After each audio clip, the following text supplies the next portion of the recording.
What we're going to do today, our featured artist is Mary Ellis. We're so delighted.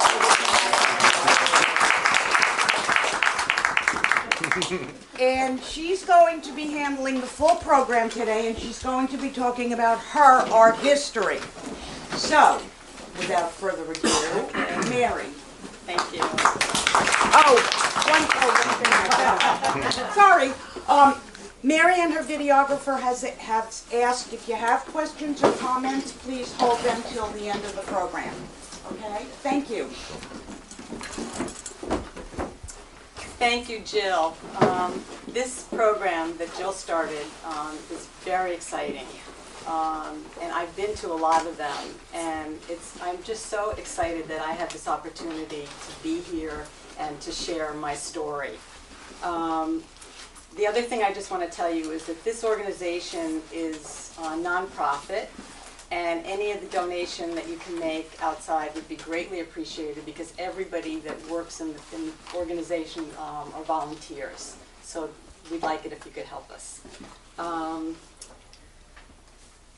So when Jill asked me to do this, I don't know, 4 or 5 months ago, my first reaction was, oh no, I don't know. I don't really like talking about my art. I'm really a visual person. I don't know. And I was really holding back until short time after, Luis from the coffee shop came down to our warehouse, and he saw Noah's sculpture, he saw some of my paintings, and he looked around at all the products that we make, and he said, how did you do this? And I was like, Luis, you got an hour? And this is the hour. So, okay. When I look back at everything that I've been doing, I really saw that there's been a continuous thread.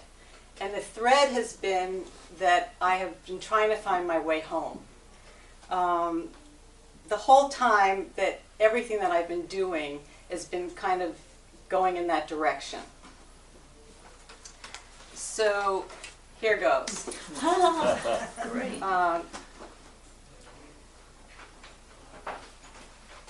Okay, that's my parents, Rosalind Hirsch and Herman Cowell. They met in Brooklyn. They were both born and raised in Brooklyn. They met in a textile studio. My mother was the colorist, and my father sold fabrics that this company made. They decided to move up to Croton in the early 40s.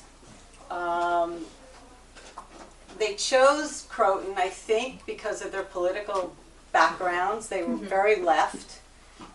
They found Croton a place where a lot of artists and very left political people lived, and they went right to Mount Airy Road. And Mount Airy Road was, in quotes, called Red Hill. And there were a lot of communists living there. They never actually told me whether they were card-carrying communists, but I always wanted to know that, but they never told me. They were very, very frightened. They had come out of the Depression. They were always worried about money, and they were always worried about the FBI and whether or not they were going to be arrested. So my childhood was filled with fear. And I kind of got this, well, at one point they said to me, I was about 7 years old, and they said to me, if you're in the village of Croton and a stranger comes up to you, just say you don't know anything. And I remember I'm 7 years old, and how could I tell them I don't know my name? You know, a 7-year-old knows their name. So it was always, the message was, don't tell the truth and don't trust anyone. That was my childhood. And wait, that was too fast. Whoops. Yeah. Okay. No. Next one. So I love this picture of my parents because I really think it's the only time I've ever seen them happy. They were pretty miserable. They were miserable to each other, and they were pretty miserable to me.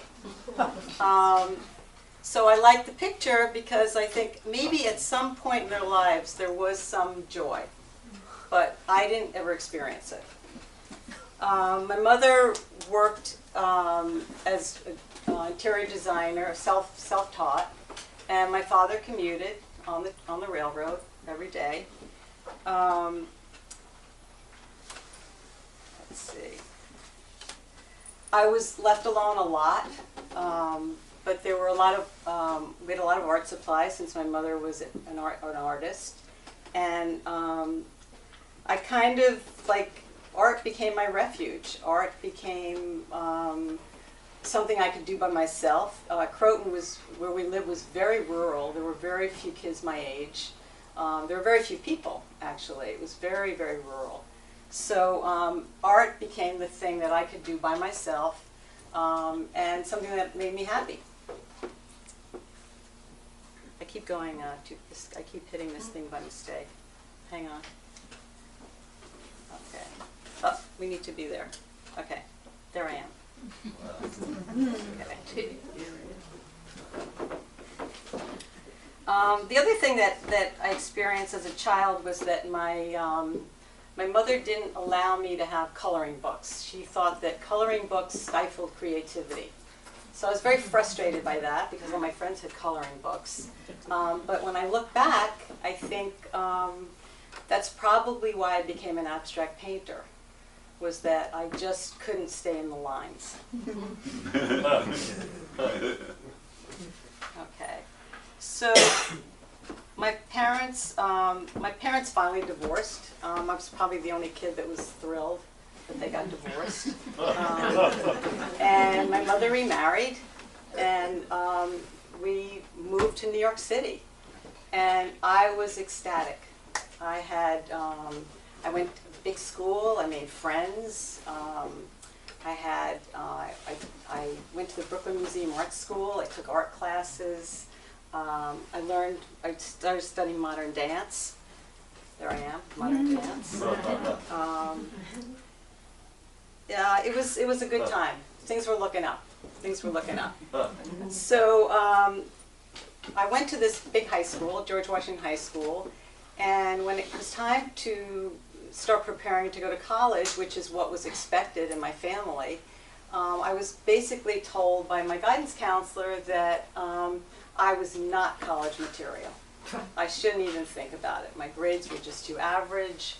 I should just go to a 2-year college and that's it. And I was not a good student, but I always excelled in art, and that was where I got praise. That's where people made me feel good about my art. So I didn't listen to my guidance counselor. I applied to Pratt, and they said yes. So I was thrilled. I was thrilled. So I got into Pratt, and it was the 60s, and Pratt was amazing. There were very famous emerging artists there.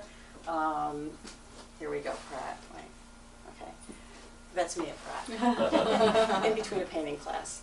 Let's see.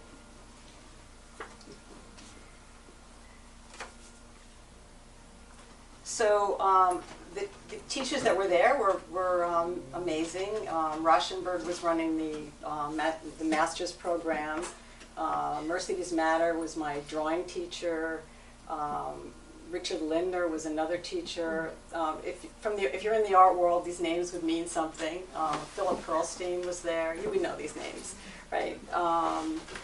And I was very fortunate to have Alex Katz as my painting teacher. So I'm in my painting class, and he comes up behind me. I'm making a little painting. That's the painting, which I've saved. And he said, he took the painting off the easel, and he brought it up to the front of the class, and he said, "This is a painting.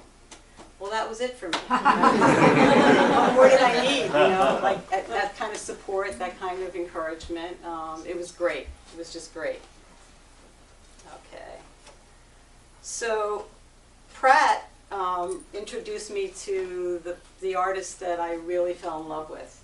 And I didn't understand it at the time, but I realized later that all of the artists that I fell in love with were all the ones that I really connected to on an emotional level. I didn't get that, but I was drawn to very specific artists. And I loved the Fauves. That was a period in the early 1900s when Impressionist painters started moving into making really brilliant color paint and texture. So that period, when I found out about it, it was called the Fauves, and it meant wild beast. And that was a period of time for me that I was just, I went crazy when I learned about these artists. So that's Matisse. He was part of it. That's also him. And this is Arshil Gorky, who was painted in the 40s. And there was a big retrospective show at the Museum of Modern Art.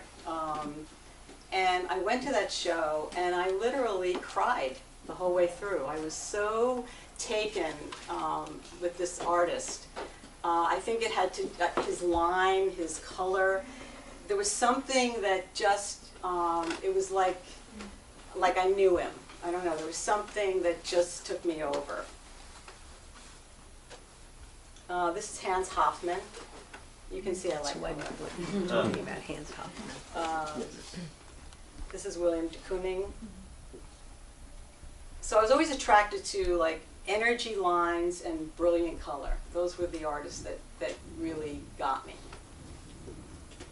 Stuart Davis. I gotta drink some water. Hang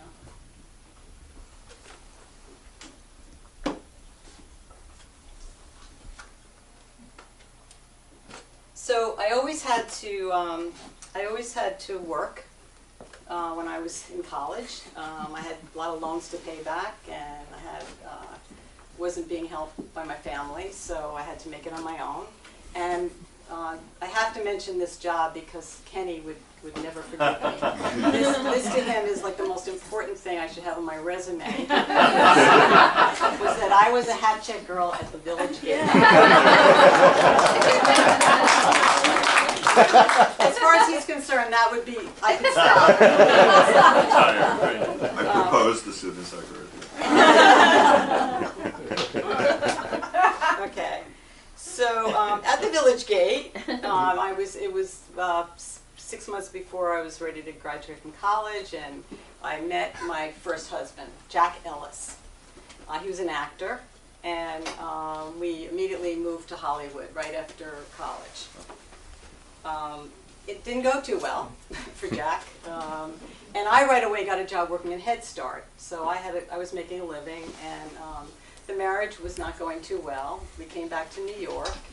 I basically, as Kenny would say, ditched the husband, but I kept the name. Because I always liked Mary Ellis better than Mary Cow. So then when I came back, at Pratt, the only way to get a fine arts degree was you had to also take teaching. You had to get a teaching certificate, which I didn't like it at the time, but in retrospect, it's a great thing I did it because I knew I could make a living. So I started teaching art in Harlem. And I stopped working full-time, and I would take part-time jobs so that I could paint. So I took a part-time job in the first legal abortion clinic to open in New York City. And I met this woman who was a nurse, and she was very into needlepoint. But she didn't want to make flowers and birds. She said, can you just make me a painting that's colorful? So I did that, and together we decided to open a store. She was going to be the front person, and I was going to be, she put up the money, I put up the talent. That's basically what happened. And we opened Design Point, which was on Christopher Street in a landmark building in a basement. And it was basically me painting on holes, which was great for me because I was painting. And she was doing the running the cash register. So, but there I am. Lorraine, you see the long hair? She wanted to see me with the long hair. It didn't work out too well. She really didn't like her part in this, and I eventually bought her out and took the store over myself. And this is an example of one of my abstract needlepoint designs. I had customers that were, they just couldn't stop needlepointing, and finally it got to a point they just said, just give me something, I'll make your samples. So that's actually all that's left of that period of time, but that was my abstract expressionist needlepoint. Christopher Street was very hot in the late 70s, 80s, and I have to catch myself up here. Okay, so that was 1973. I opened a Design Point. Okay, I remarried in 1973, and my store was in a really hot tourist area, and my product was incredibly limited. It was needlepoint. How many people were doing needlepoint? So I started realizing I had to adjust, and I wanted to get some of the business that was happening on the street. And I started designing graphics, very simple, clean graphic t-shirts. And it worked, the name Design Point still worked, and I also started designing, my store became a place where you could come, it was an animal theme.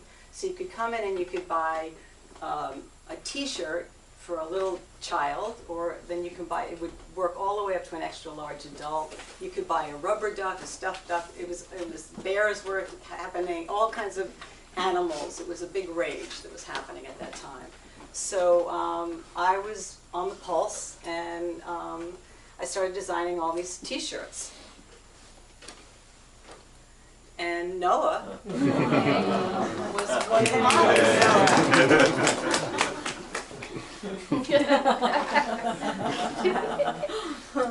And Noah was born in 1978, and of everything I'm going to tell you today, that's the most creative thing of my life. So nothing beats childhood. Okay. And he basically grew up in the store. And at 8 years old, he was running the cash register and waiting on customers and wrapping gifts. And yeah, he was a real retail brat. So in the 80s, I never went to business school. Everything that I ever did, I learned on my own. And then I decided it was time, maybe I should take some kind of a course. So I took this, it was a women's business organization, and I took this business course. And it turned out that my, here's another, there we go. There he is again. So it turned out that my teacher was very interested in what I was doing and decided to invest in the company. So we could go wholesale. And we did go wholesale, and we had literally thousands of accounts across the country. And we had a factory in Chelsea where we were silk screening, and we started to build a pretty big company. We should have stayed in the gift industry and not tried to get bigger. And what happened was we got an opportunity with Macy's to, actually it was around the time that Jane Fonda was doing her workout apparel. And it turned out that it didn't do well, and they had all this real estate and all these little boutiques. So we were asked to put in Design Point in all of these these spaces. And that's kind of what it looked like. That's what it looked like. Let me just see. I'm getting ahead of myself. Okay. So the company, we built a very substantial company. In fact, it was a $7 million activewear company. Our biggest downfall was that we thought bigger would be better. And with Macy's, you can't go back with the t-shirt and the graphic the next season. You have to go back with a new garment. And suddenly, I'm in the fashion business, which was not anything I ever wanted to do. And I really lost my way. I lost my way as an artist. And I had this huge company that was terribly managed. It was totally mismanaged. And there I am at my big corporate position. So the company failed, and I still had my retail store, which I went back to.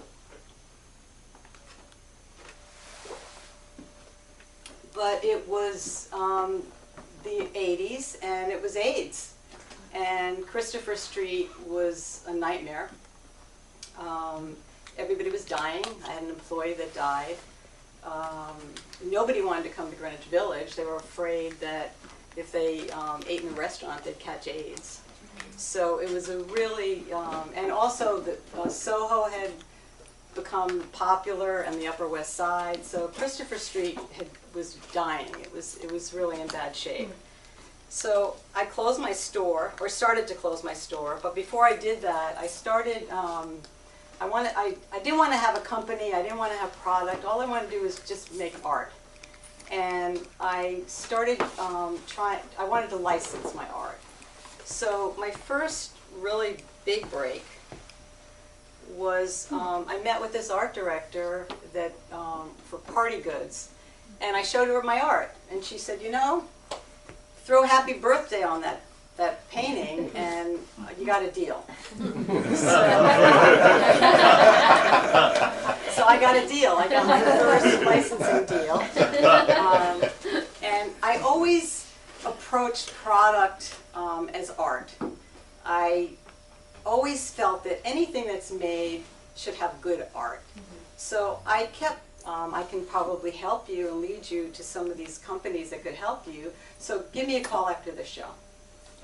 So sure enough, gave him a call after the show, and he started giving me all of these names of companies that I could contact. We became friends. My marriage was rocky. The second one was having problems. Eventually it ended. Kenny and I started working together. We got this idea that nobody was putting art on souvenir products, and he was very big in the souvenir business. He had he sold all the stores in Times Square, and he said all that's out there is I Love New York and these ugly statues. So together we decided, let's put art on souvenir products. So this is that's Kenny's. That's us at his booth. That's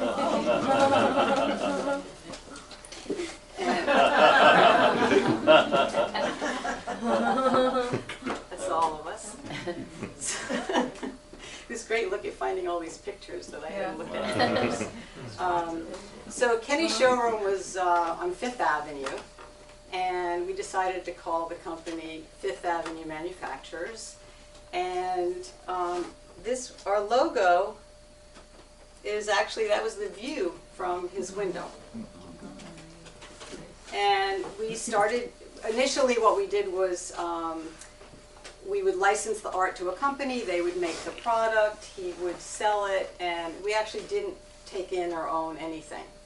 And then we realized that because we were selling everything in programs, that every time it got to the store, it wasn't being merchandised all together. So we realized we had to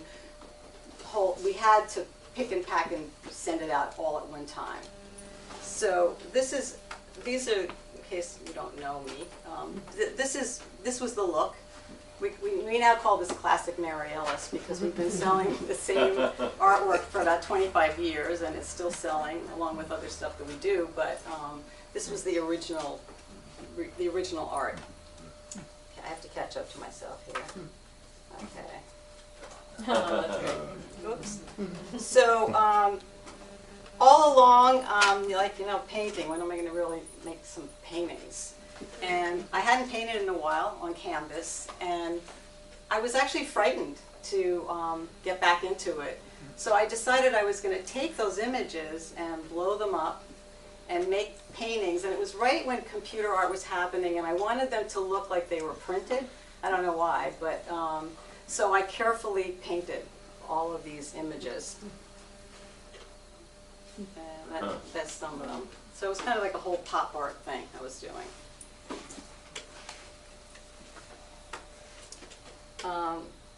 This is me. I have a lot of rhythm and energy in me. So along the way, and I don't remember when this was, but I started learning how to play the drum. Kind of an outlet for my energy. Okay, so then I started getting back into, along with working in the company, I started painting again. Right after, I guess, I did the pop art paintings, I realized that I had this thing in me about these abstract paintings, and I started making paintings again. Let's see. And this is just some of the paintings that I was making at that time. Not that long ago, actually. So then, we're up to 2008 now, okay? I know it's been a long journey, but so now we're up to 2008, and the financial crisis happened. Many of the companies that we were doing business with closed. We really started struggling. It was very, very hard to get business. We were very affected. And also the whole internet was everything that was happening to everybody else around us. Although at the time we kind of felt like, what were we doing wrong? We weren't that aware that what was happening to us was happening to everyone. So it was a very difficult time. And right around that time, I felt I have to, as difficult as the business was, I needed to get something for me that would make me feel better. So I started, well, the first thing that happened was that Noah, who is my spiritual guide, introduced me to my guru, whose name is Muji. And through his teachings, he basically says, you're okay. You've always been okay. There's nothing to do. Just don't attach to all that those negative demons. And that's not who you are. Just be who you are. So that was really major for me. I really saw how I always got in my own way. That the judgments that I had about myself were always seemed to be keeping me from a place that I felt good. And his teachings really pointed me back to myself. And I guess at that point is when I started feeling like I was coming home. And my paintings started to get more in tune with where I was. They started getting looser. They started being more fun. I'll just show you. Actually, that painting is right there.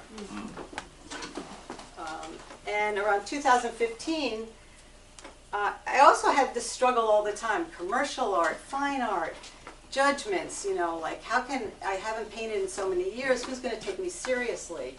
At this age, like how can I just start painting? I was really getting in my own way a lot. But in 2015, I took a big plunge and I got myself into Art Expo in New York. And it was really, it was me finally saying, hey, I'm okay. I'm out there and I'm going to show my work, and whatever happens, happens. So that was a big deal. And then right after that, I decided, which a lot of you know about, to take the 100-day challenge. And the 100-day challenge was to do a painting a day for 100 days. And I did it, I guess, not the summer before this last one. And every day I got up and I made a painting, and I said on Facebook that I'm going to do this, and on Instagram, and I was committed. I mean, I said it out loud, I'm going to do this, and I did it. And that totally freed me in my work. Just the discipline of painting every single day. So that was the last day.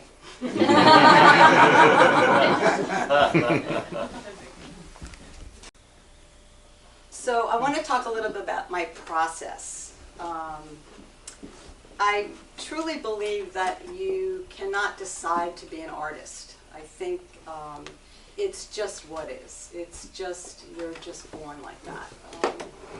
And what I found is, and also thinking about all of this, that whenever I started painting, that there's really three things going on. There's the technical part of all the years of experience of everything that I've learned.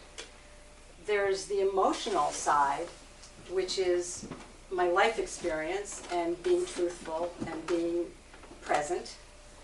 And then there's the gift, which is what you're born with.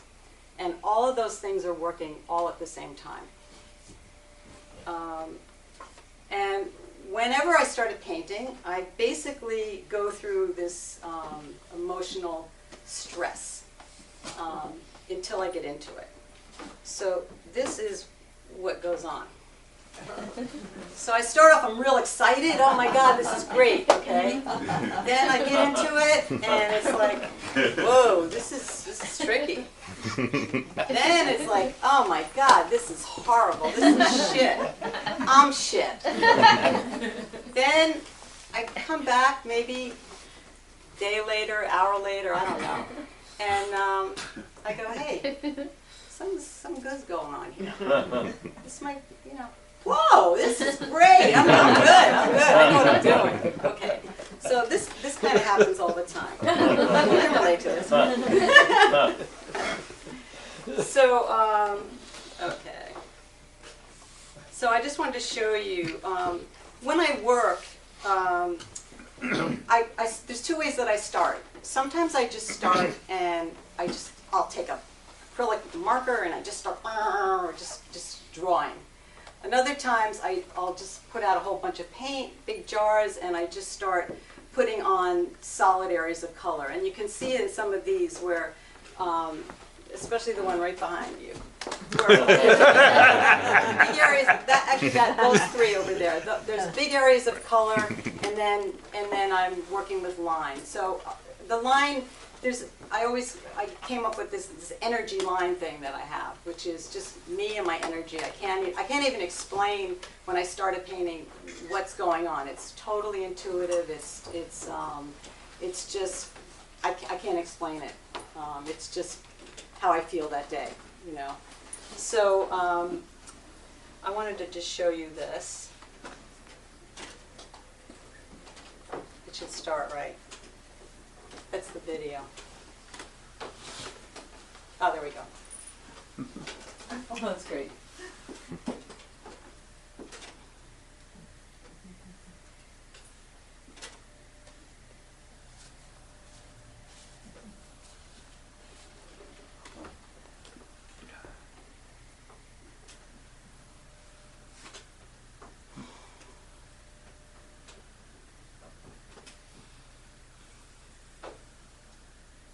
So when I started this, at this point, I was really not thinking faces. I was just, all of a sudden I was doing this drawing and these faces started happening. Huh. And the paintings you're going to see downstairs are a result of this period of time. About over a year ago, I started meditating, and while I was meditating, I started to become so aware of the constant words and constant thoughts and negative, mostly just mind chatter. Just stuff going on in my head all the time. And I also started looking at other people and thinking, wow, everyone's has this thing going on all the time.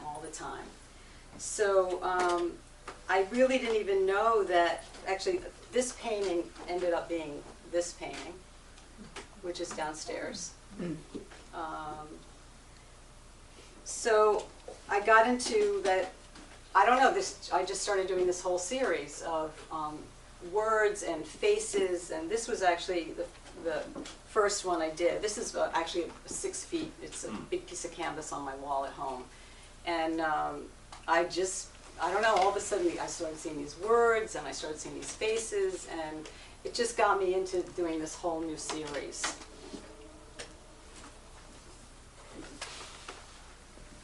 And this is also, this one's all about wake up, one life, that's it, with one chance. That's really, and that's downstairs too. So I've always been searching for that truth that I was told to hide as a little girl. My art journey has helped me to find it and continues to keep me present. I now know I have always been home, only I didn't know it. That my home is my truth, my home is my joy, my home is me. I have come home to myself. Yay.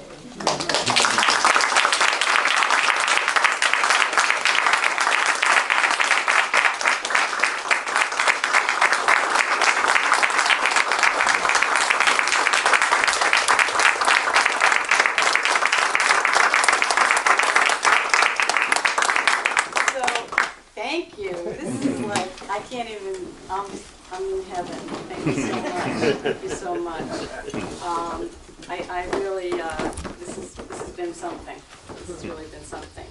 So if you haven't signed my email list, please do. And the little envelopes that we're giving out, that's a print.